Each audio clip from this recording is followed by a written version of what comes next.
پیدائشی طور پر کوئی انسان اونچا نہیں، کوئی انسان نیچا۔ روح خلافت ایک ہی چلی آ رہی ہے اور ایک ہی رہے گی ابد الآباد تک، لیکن وہ ذرا خفی شے ہے، وہ لوگوں کو نظر نہیں آتی، اس کو سمجھنے کی ضرورت ہے۔ خلافت کی شکلیں لوگوں کے سامنے آتی رہی ہیں، اس کی مختلف صورتوں سے ہم واقف ہیں، لیکن اس میں بھی جو مختلف ادوار میں مختلف طرز کی خلافت رہی ہے، اس کا صحیح ادراک بہت ضروری ہے۔ خلافت کی روح کیا ہے؟ اللہ حاکم، جو حکم اس کا آئے گا من و عن اس کو نافذ کرنا ہے۔ جہاں اس کا کوئی حکم نہیں ہے، یہ گویا کہ اللہ نے انسان کو آزادی دی ہے کہ انسان اپنی اجتہادی صلاحیت کو بروئے کار لائے، سوچے، غور کرے اللہ کی منشا سے زیادہ قریب تر بات کیا ہوگی، اللہ نے جو بھی مجھے احکام دیے ہیں ان کے ساتھ زیادہ مناسبت رکھنے والی بات کیا ہوگی، وہ اپنے اجتہاد کو استعمال کرے اور اس پر عمل کرے۔ یہ ہے روح، اللہ کی حاکمیت بذریعہ انسان۔ حاکم وہ ہے جو حکم اس کا آیا بلا چون و چرا، بلا کسی کمی اور بیشی کے جوں کا تو نافذ کرنا ہوگا۔ ہاں جہاں اس کا کوئی حکم نہیں ہے، یہ گویا کہ دلیل ہے اس کی کہ اس میں اللہ نے آزاد کر دیا ہے۔ سوچو، غور کرو، تمہیں عقل دی ہے، صلاحیت دی ہے، اور غور کرو کہ دین کے مجموعی نظام، اللہ کے احکام کے ساتھ مجموعی طور پر متناسب بات کون سی ہوگی، اس کے لیے جد و جہد کرو۔ اسی کا نام اجتہاد ہے۔ اس اجتہاد کے اوپر عمل کرو، اس لیے کہ اللہ تعالیٰ نے گویا کہ اسے تمہارے لیے مباح کر دیا۔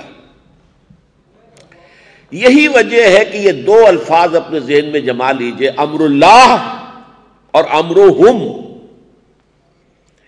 اس کی بہترین تعبیر کیا ہے وہ میں آپ کو ایک حدیث نبوی کے حوالے سے بتاؤں گا۔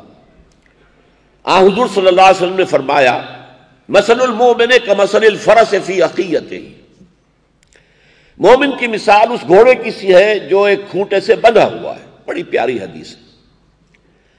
دیکھیے، جو شخص نہ اللہ کو مانے، نہ رسول کو، نہ قرآن کو، وہ آزاد ہے، مادر پدر آزاد، جو چاہے کرے۔ جس نے اللہ کو مانا وہ پابند ہو گیا اللہ کے احکام کا، جس نے رسول کو مانا وہ پابند ہو گیا رسول کے فرامین کا، جس نے قرآن کو مانا وہ پابند ہو گیا قرآن کی شریعت کا۔ پابندی یہ در حقیقت جیسے گھوڑا بندھا ہوا ہے، گھوڑا کھلا ہے، دوڑ رہا، بھاگ رہا ہے، جا رہا ہے، ادھر جائے ادھر جائے، مرضی ہے اس کی، فی کل واد یہیمون، ہر وادی کے اندر سرگرداں ہے، لیکن ایک گھوڑا بندھا ہوا۔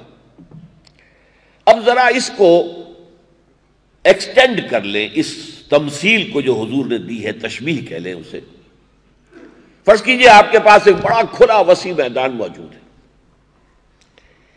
آپ یہ بھی چاہتے ہیں کہ گھوڑے کے ہاتھ پاؤں شل نہ ہو جائیں، کھڑا کھڑا سست نہ پڑ جائے، دوڑے بھاگے جائے۔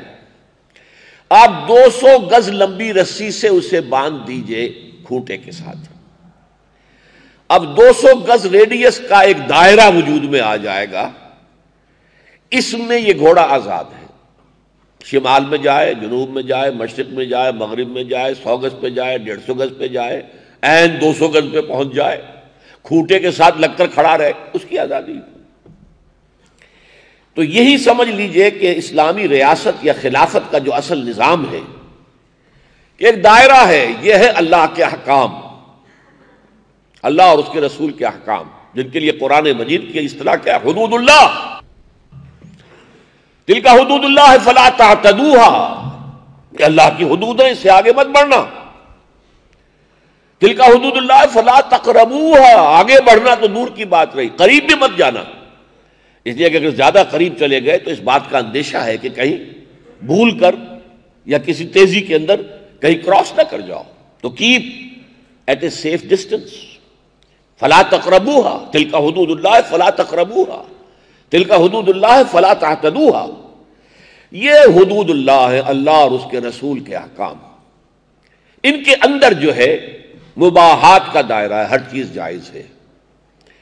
یہ امرہم ہے، یہ امر اللہ ہے، یہ دائرہ جو ہے امر اللہ ہے، اور یہ امرہم ہے جس کے بارے میں سورہ شورى میں فرمایا گیا، وَأَمْرُهُمْ شورا بینہم، جو چیزیں مباح ہیں اس دائرے کے اندر اندر ہیں، وہ حرام نہیں ہے، لہذا وہ مباح کے درجے میں ہے، ان میں سے آپ جس چیز کو چننا چاہیں، پسند کرنا چاہیں، باہمی مشورے سے طے کر لیں۔ اب اس کی جو ایک بڑی ہی عمدہ سادہ مثال ہے، آج سے 60 برس پہلے ہم انگریزوں کے غلام تھے، ہمارا بادشاہ یا ملکہ انگلستان میں ہوتے تھے، دلی میں ایک وائسرائے ہوتا تھا۔ اب یہاں فاصلے کی وجہ سے وائسرائے ہے، ورنہ وائسرائے مقرر کرنے کی کوئی ضرورت نہیں ہے، کیونکہ وہ دور بیٹھے ہیں، 7 سمندر پار کا معاملہ ہے۔ لہذا حاکم، ساورنٹی جن کے پاس ہے وہ تو بادشاہ ہے یا ملکہ ہے، ملکہ وکٹوریہ تھی، یا پھر اس کے بعد جارج پنجم آئے، ششم آئے، ہفتم آئے، ہشتم آئے، وغیرہ وغیرہ، ایڈورڈ آئے، یہ آئے وہ آئے، یا ملکہ الزبتھ بیٹھی ہوئی ہے، تو اصل ساورنٹی ان کی ہے۔ اور جو دہلی میں وائسرائے ہوتا تھا اس کا کام کیا تھا؟ دیکھیے وہی بات جو میں پہلے ایسنس بتا چکا ہوں آپ کو، کہ ایسنس کیا ہے خلافت کا۔ جو حکم ہز میجسٹیز گورنمنٹ سے آیا یا ہر میجسٹیز گورنمنٹ سے آیا، اس کو تو وائسرائے نے نافذ کرنا ہے، اس میں وائسرائے کوئی تغیر اور تبدل کرنے کا اختیار نہیں رکھتا۔ It has to be implemented as such۔ لیکن جہاں کوئی حکم نہیں ہے وہاں اس وائسرائے کا کام ہے، اس کا فرض ہے، کیونکہ وہ آن دی اسپاٹ موجود ہے، یہاں کے حالات کو وہ بہتر جانتا ہے، وہ ڈیل کر رہا ہے، وہ اپنی بہترین کوشش کرے کہ جو سلطنت ہے برطانیہ کی، اس کے مفادات سے لگا کھانے والی چیز کون سی ہے، اس کے ساتھ مناسب بات کون سی ہوگی، جو بحثیت مجموعی ہم نظام چلا رہے ہیں اس کے لیے مصلحت کس چیز میں ہے، وہ اس کا فیصلہ کر لے اور اس کا اقدام کرے، اس کا فیصلہ کرنے کا اسے اختیار ہے۔ یہ ہے وائسجرنسی، اللہ حاکم اور انسان وائسجرنٹ۔ یہ وائسجرنسی کی شکلیں کیا رہی ہیں وہ میں بعد میں بیان کروں گا، لیکن اسینشلی بات آپ نے سمجھ لی کہ روح کیا ہے۔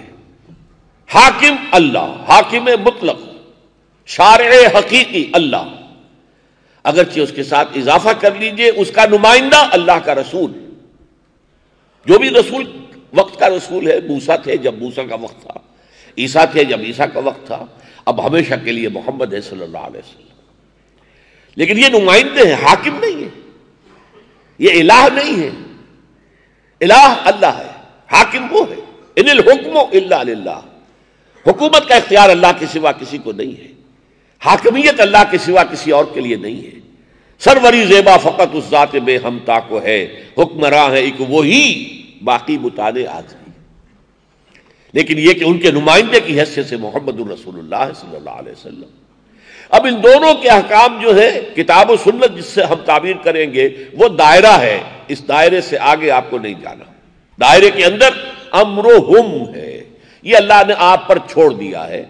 آپ باہمی مشورے سے، میوچول کنسلٹیشن سے، امرہم شورا بینہم، اجتہاد کیجئے اپنی امکانی حد تک، اور پھر جو بھی جس بات پر اجماع ہو جائے یا اکثریت جمع ہو جائے اسے اختیار کریں۔